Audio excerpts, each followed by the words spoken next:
सो मेरे भैनों के भरावो असीं प्रभु के वचन चो पढ़ांगे उत्पत्ति 8 अध्याय दी 15 और 9 अध्याय दी पहली आयत में प्रभु के वचन दे विचों असीं पढ़ांगे।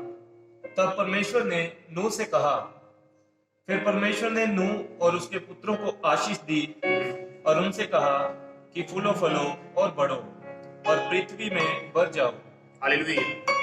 ਜਦੋਂ ਅਸੀਂ ਪ੍ਰਭੂ ਦੀ ਬਾਣੀ ਵਿੱਚੋਂ ਪੜ੍ਹਦੇ ਹਾਂ, ਜਦੋਂ ਸਮਾਂ ਆ ਗਿਆ ਕਿ ਜਦੋਂ ਉਹਨਾਂ ਦਾ ਲਾਕਡਾਊਨ ਦਾ ਸਮੇਂ ਖਤਮ ਹੋ ਗਿਆ ਪਰ ਪ੍ਰਭੂ ਨੇ ਨੂਹ ਨੂੰ, ਉਹਦੇ ਪੁੱਤਰਾਂ ਨੂੰ, ਉਹਦੀ ਪਤਨੀ ਔਰ ਉਹਦੀਆਂ ਨੂੰਹਾਂ ਨੂੰ ਜਦੋਂ ਆਗਿਆ ਦਿੱਤੀ ਕਿ ਜਹਾਜ਼ ਵਿੱਚੋਂ ਬਾਹਰ ਆ ਜਾਓ, ਉਹ ਜਦੋਂ ਨੂਹ ਦੀ ਅਸੀਂ ਇੱਕ ਪੜ੍ਹਦੇ ਹਾਂ ਉਸ ਜਗ੍ਹਾ ਤੇ ਲਿਖਿਆ, ਸੋ ਪਰਮੇਸ਼ਰ ਨੇ ਨੂਹ ਔਰ ਉਸਦੇ ਪੁੱਤਰਾਂ ਨੂੰ ਇਹ ਆਖ ਕੇ ਆਸ਼ੀਸ਼ ਦਿੱਤੀ ਕਿ ਫਲੋ ਵਧੋ ਔਰ ਧਰਤੀ ਨੂੰ ਭਰ ਦਿਓ।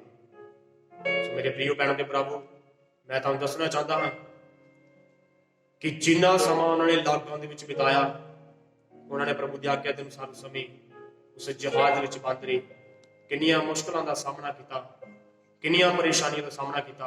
ਔਰ ਇੱਕ ਹੋਰ ਅਸੀਂ ਬਾਈਬਲ 'ਚ ਦੂਸਰੀ ਘਟਨਾ ਨੂੰ ਅਸੀਂ ਦੇਖਾਂਗੇ, ਯੂਨਾਹ ਨਬੀ ਦੇ ਬਾਰੇ। ਤੁਸੀਂ ਯੂਨਾਹ ਨਬੀ ਦੇ ਬਾਰੇ ਜਾਣਦੇ ਹੋ ਚੰਗੀ ਤਰ੍ਹਾਂ ਨਾਲ, ਪ੍ਰਭੂ ਦੇ ਵਚਨ ਨੂੰ ਤੁਸੀਂ ਵੀ ਅੱਛੀ ਤਰੀਕੇ ਨਾਲ ਜਾਣਦੇ ਹੋ। ਬਹੁਤ ਵਾਰ ਤੁਸੀਂ ਯੂਨਾਹ ਨਬੀ ਦੇ ਬਾਰੇ ਸੁਣ ਚੁੱਕੇ ਹੋਵੋਗੇ, ਪ੍ਰਭੂ ਦੇ ਵਚਨ ਦੇ ਵਿੱਚੋਂ ਪੜ੍ਹ ਚੁੱਕੇ ਹੋਵੋਗੇ।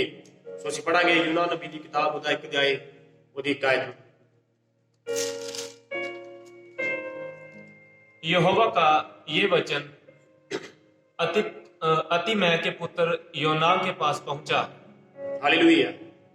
सो ਜਦੋਂ ਅਸੀਂ ਯੂਨਾਹ ਨਬੀ ਦੀ किताब ਉਹਦੀ 1 ਅਧਿਆਇ ਉਹਦੀ 1 ਆਇਤ ਨੂੰ ਪੜ੍ਹਨੇ ਆ, ਉਸ ਸਮੇਂ ਲਿਖਿਆ ਕਿ ਪਰਮੇਸ਼ਰ ਦਾ ਵਚਨ ਯੂਨਾਹ ਨਬੀ ਦੇ ਕੋਲ ਜਦੋਂ ਆਇਆ ਔਰ ਪਰਮੇਸ਼ਰ ਨੇ ਉਹਨੂੰ ਆਗਿਆ ਦਿੱਤੀ ਕਿ ਯੂਨਾਹ ਨੀਨਵਾ ਦੇ ਵਿੱਚ ਜਾ ਕੇ ਲੋਕਾਂ ਦੇ ਵਿੱਚ ਪ੍ਰਚਾਰ ਕਰਦੇ, ਨੀਨਵਾ ਦੇ ਲੋਕਾਂ ਨੂੰ ਅਗਾਹ ਕਰਦੇ ਕਿ 40 ਦਿਨਾਂ ਦੇ ਬਾਅਦ ਨੀਨਵਾ ਸ਼ਹਿਰ ਜਿਹੜਾ ਉਹ ਬਰਬਾਦ ਕਰ ਦਿੱਤਾ ਜਾਵੇਗਾ, ਉਹ ਢਾਹ ਦਿੱਤਾ ਜਾਵੇਗਾ।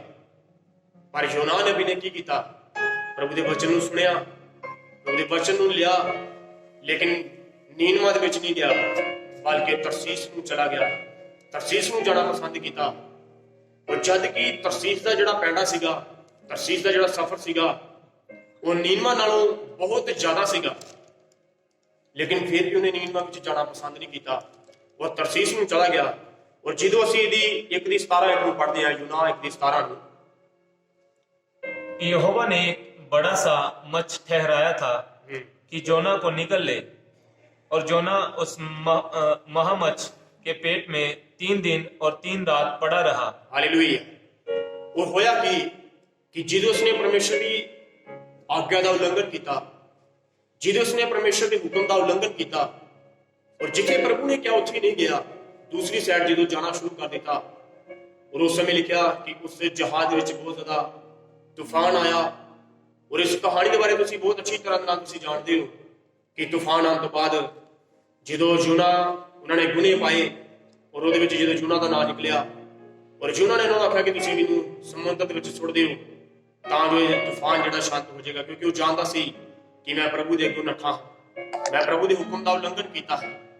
ਸੋ ਮੇਰੇ ਪ੍ਰਿਯ ਭੈਣੋ ਤੇ ਭਰਾਵੋ, ਅੱਜ ਜਦੋਂ ਅਸੀਂ ਵੀ ਪ੍ਰਭੂ ਦੇ ਵਚਨ ਨੂੰ ਸੁਣਦੇ ਨਹੀਂ ਹਾਂ, ਸੁਣਦੇ ਹੋਏ ਵੀ ਅਣਸੁਣਾ ਕਰਦੇ ਹਾਂ, ਸੁਣਦੇ ਹੋਏ ਵੀ ਨਕਾਰਦੇ ਹਾਂ, ਫਿਰ ਸਾਡੀ ਜ਼ਿੰਦਗੀ ਅੰਦਰ ਮੁਸ਼ਕਲਾਂ ਆਉਂਦੀਆਂ ਨੇ, ਪਰੇਸ਼ਾਨੀਆਂ ਆਉਂਦੀਆਂ ਨੇ, ਦੁੱਖ ਆਉਂਦੇ ਨੇ, ਕਸ਼ਟ ਆਉਂਦੇ ਨੇ। ਇਸ ਲਈ ਹੋਇਆ ਕਿ ਜਦੋਂ ਉਹਨੂੰ ਸਮੁੰਦਰ ਵਿੱਚ ਸੁੱਟ ਦਿੱਤਾ, ਉਹ ਜਦੋਂ ਅਸੀਂ 17 ਆਇਤ ਵਿੱਚ ਪੜ੍ਹਦੇ ਹਾਂ, ਉੱਥੇ ਲਿਖਿਆ, ਪਰ ਯਹੋਵਾ ਨੇ ਇੱਕ ਵੱਡੀ ਮੱਛੀ ਠਹਿਰਾ ਛੱਡੀ ਸੀ, ਸੋ ਯੂਨਾਹ ਨੂੰ ਨਿਗਲ ਜਾਵੇ। ਔਰ ਯੂਨਾਹ 3 ਦਿਨ 3 ਰਾਤ ਮੱਛੀ ਦੇ ਢਿੱਡ ਵਿੱਚ ਰਿਹਾ। ਸੋ ਮੇਰੇ ਵੀਰੇ ਭੈਣੋ ਤੇ ਭਰਾਵੋ, ਮੈਂ ਤੁਹਾਨੂੰ ਦੱਸਣਾ ਚਾਹੁੰਦਾ ਹਾਂ ਕਿ ਜਦੋਂ ਪ੍ਰਭੂ ਨੇ ਇੱਕ ਮੱਛੀ ਨੂੰ ਆਗਿਆ ਦਿੱਤੀ ਕਿ ਜਾ ਕੇ ਯੂਨਾਹ ਨੂੰ ਆਪਣੇ ਪੇਟ ਦੇ ਅੰਦਰ ਲੈ ਲੇ, ਸੋ 3 ਦਿਨ 3 ਰਾਤਾਂ ਯੂਨਾਹ ਮੱਛੀ ਦੇ ਪੇਟ ਦੇ ਵਿੱਚ ਰਿਹਾ। ਸੋ ਅਸੀਂ ਕਹਿ ਸਕਦੇ ਹਾਂ ਕਿ ਲਾਕਡਾਊਨ ਦੇ ਵਿੱਚ ਰਿਹਾ 3 ਦਿਨ 3 ਰਾਤ ਮੱਛਲੀ ਦੇ ਪੇਟ ਦੇ ਵਿੱਚ। ਸੋ ਮੇਰੇ ਪ੍ਰਿਯ ਭੈਣੋ ਤੇ ਭਰਾਵੋ, ਥੋੜੇ ਸਮੇਂ ਦੇ ਵਾਸਤੇ ਆਪਣੇ ਮਨਾਂ ਦੇ ਅੰਦਰ, ਆਪਣੇ ਦਿਮਾਗ ਦੇ ਅੰਦਰ ਸੋਚ ਕੇ ਦੇਖੋ ਕਿ ਅੱਜ ਅਸੀਂ ਇਸ ਧਰਤੀ ਦੇ ਉੱਤੇ ਰਹਿੰਦੇ ਹੋਏ ਇੰਨੀਆਂ ਸੁਵਿਧਾਵਾਂ ਦੇ ਵਿੱਚ ਵੀ ਅਸੀਂ ਦੁਖੀ ਹਾਂ, ਅਸੀਂ ਅੱਜ ਪਰੇਸ਼ਾਨ ਹਾਂ।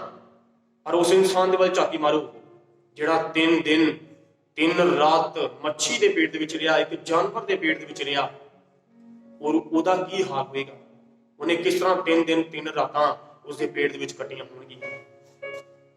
ਅੱਜ ਅਸੀਂ ਸਾਰੀਆਂ ਸੁਵਿਧਾ ਹੋਣ ਦੇ ਬਾਵਜੂਦ ਵੀ ਅੱਜ ਇੰਨੇ ਲਾਕਡਾਊਨ ਤੋਂ ਅਸੀਂ ਅੱਜ ਘਬਰਾਏ ਹੋਏ ਹਾਂ, ਇੰਨੇ ਲਾਕਡਾਊਨ ਤੋਂ ਅੱਜ ਅਸੀਂ ਦੁਖੀ ਹੋਏ ਹੋਏ ਹਾਂ, ਪਰ ਉਹਦੇ ਬਾਰੇ ਝਾਤੀ ਮਾਰਨ ਦੀ ਸਾਨੂੰ ਲੋੜ ਹੈ ਕਿ ਉਹਨੇ 3 ਦਿਨ 3 ਰਾਤ ਮੱਛੀ ਦੇ ਪੇਟ ਦੇ ਵਿੱਚ ਕੱਟੀ।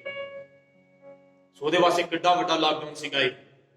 ਔਰ ਉਸ ਸਮੇਂ ਬਾਈਬਲ ਬਿਆਨ ਕਰਦੀ ਹੈ ਕਿ ਜਦੋਂ ਉਹਨੇ ਪ੍ਰਾਰਥਨਾ ਕੀਤੀ ਔਰ ਮੱਛੀ ਨੇ ਪ੍ਰਭੂ ਦੇ ਹੁਕਮ ਦੇ ਅਨੁਸਾਰ ਜਦੋਂ ਉਹਨੂੰ ਆਪਣੇ ਪੇਟ ਦੇ ਵਿੱਚੋਂ ਬਾਹਰ ਉਗਲਚ ਦਿੱਤਾ ਨੂੰ, ਅੱਜ ਇਸ ਸਮੇਂ ਸਾਨੂੰ 2 ਗੱਲਾਂ ਇਸ ਜਗਤ ਤੇ ਬਹੁਤ ਵਧੀਆ ਸਾਨੂੰ ਸਿੱਖਣ ਨੂੰ ਮਿਲਦੀਆਂ ਨੇ। ਜਦੋਂ ਅਸੀਂ ਨੂਹ ਦੇ ਬਾਰੇ ਦੇਖਦੇ ਹਾਂ ਤੇ ਨੂਹ ਦੇ ਅੰਦਰ ਅਸੀਂ ਦੇਖਦੇ ਜਦੋਂ ਪ੍ਰਭੂ ਦਾ ਵਚਨ ਉਹਨੂੰ ਆਇਆ, ਉਹਨੇ ਉਸੇ ਸਮੇਂ ਮੰਨਿਆ ਔਰ ਉਹਨੂੰ ਇਸੇ ਸਮੇਂ ਕਰਨਾ ਸ਼ੁਰੂ ਕੀਤਾ ਔਰ ਉਹਨੂੰ ਪ੍ਰਭੂ ਨੇ ਵਧਾਇਆ, ਫਲਾਇਆ, ਉਹਨੂੰ ਆਸ਼ੀਸ਼ ਦਿੱਤੀ। ਔਰ ਜਦੋਂ ਅਸੀਂ ਯੂਨਾਹ ਦੇ ਬਾਰੇ ਦੇਖਦੇ ਹਾਂ, ਯੂਨਾਹ ਨਬੀ ਨੇ ਪ੍ਰਭੂ ਦੇ ਵਚਨ ਨੂੰ ਸੁਣਿਆ ਪਰ ਉਹਨੂੰ ਉਸ ਸਮੇਂ ਕਬੂਲ ਨਹੀਂ ਕੀਤਾ।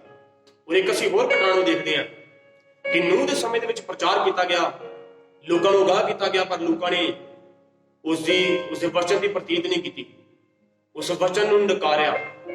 ਪਰ ਜਦੋਂ ਅਸੀਂ ਯੂਨਾਹ ਦੇ ਜੀਵਨ ਬਾਰੇ ਦੇਖਦੇ, ਜਦੋਂ ਨੀਨਵਾ ਦੇ ਵਿੱਚ ਜਾ ਕੇ ਪ੍ਰਚਾਰ ਕੀਤਾ, ਨੀਨਵਾ ਦੇ ਲੋਕਾਂ ਨੇ ਉਸੇ ਵੇਲੇ ਤੋਬਾ ਕੀਤੀ। ਬਾਈਬਲ ਲਿਖਦੀ ਕਿ ਉਹਨਾਂ ਨੇ ਤੱਪੜ ਪਾ ਕੇ, ਇੱਥੋਂ ਤੱਕ ਕਿ ਉਹਨਾਂ ਦਾ ਰਾਜਾ ਵੀ ਤੱਪੜ ਪਾ ਕੇ ਸਵਾਹ ਦੇ ਵਿੱਚ ਮਿੱਟੀ ਦੇ ਵਿੱਚ ਬੈਠ ਗਈ।